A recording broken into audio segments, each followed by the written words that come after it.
Christmas Eve under Hooker's statue. Tonight a blackout. 20 years ago I hung my stocking on the tree and held serpent entwined the apple in the toe to sting the child with knowledge. Hooker's heels kicking at nothing in the shifting snow, rusting before the blackened state house, know how the long horn of plenty broke like glass in Hooker's gauntlets. Once I came from Mass. Now meets his fruitless star with open arms. His heavy saber flashes with the rhyme, raw men. Cannon on the common cannot stun the blundering butcher as he rocks cold. I ask for bread, my father gives me mold, his stocking is full of stone. Santa in red is crowned with wizened berries. Man of war, where is the summer's garden? In its bed the ancient speckled serpent will appear, and Bill mowed down the volunteer. All wars are boyish, Herman Melville said.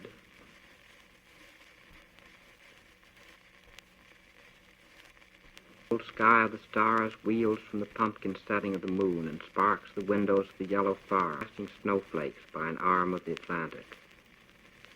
Soon the undertaker who collects antiques will let his motor idle at the door and set his pine weeks. We kiss. The state had reasons. On the whole, it acted out of kindness when it locked its servant in this place and had him watched until it knocked. The sheriff laid his notched revolver on the table for the guest.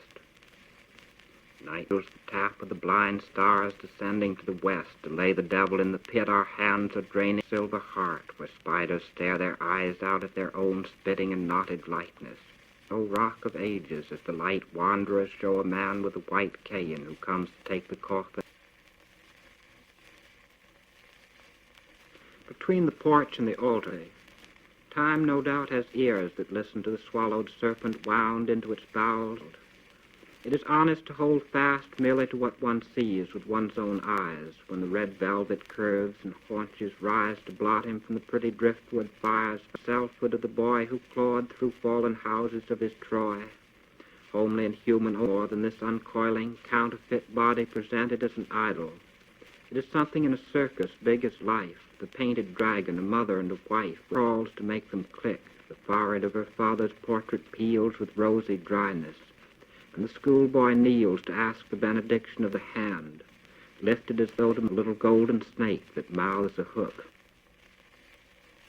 The farmer sits white-hot conquered, and he stands on guard, or is he melting down like sculptured lard? With you, but I'm happy now to while away my life for your unrest of terror. Never my wife and children while I hold your hands. I knife their names into this elf and see the puritanical facade of the white church that Irish exiles made for Patrick. That colonial from Rome had magicked the charmed serpents from their home, as though death. By sundown we are on a shore. You walk a little way before me, and I talk, half to myself and half aloud. They lied, my cold-eyed, seedy fathers, when they died, or rather threw their lives away to fix sterile, forbidding nameplates on the bricks above a kettle. Jesus rest their souls. You cry for help. Your market basket rolls with all its baking apples in the lake.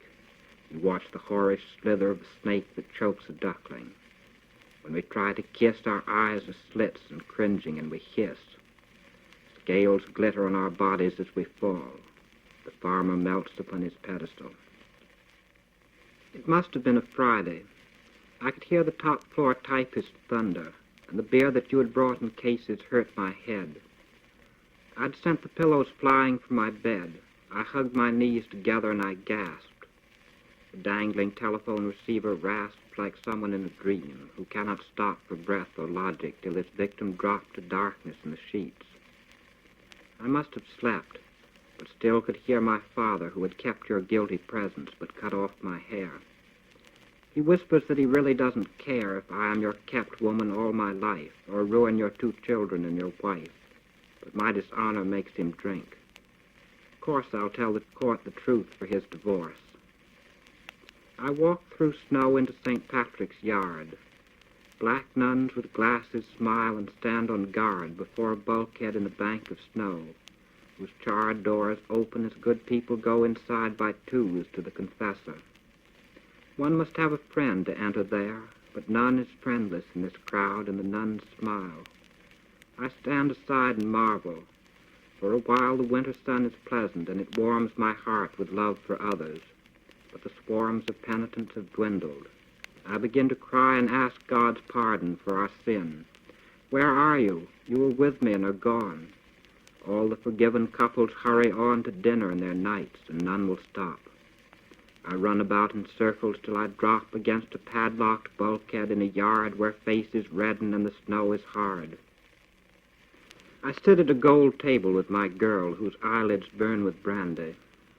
What a whirl of Easter eggs is colored by the lights as the Norwegian dancer's crystal tights flash with her naked legs' high-booted skate like northern lights upon my watching plate.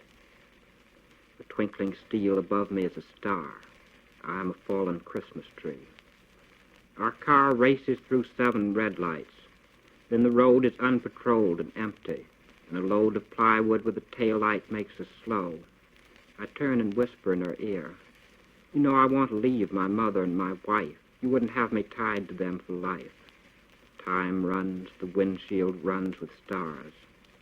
The past is cities from a train until at last it's escalating and black-windowed blocks recoil against a Gothic church. The clocks are tolling. I am dying. The shocked stones are falling like a ton of bricks and bones that snap and splinter and descend in glass before a priest who mumbles through his mass and sprinkles holy water, and the day breaks with its lightning on the man of clay. Dies amara valde.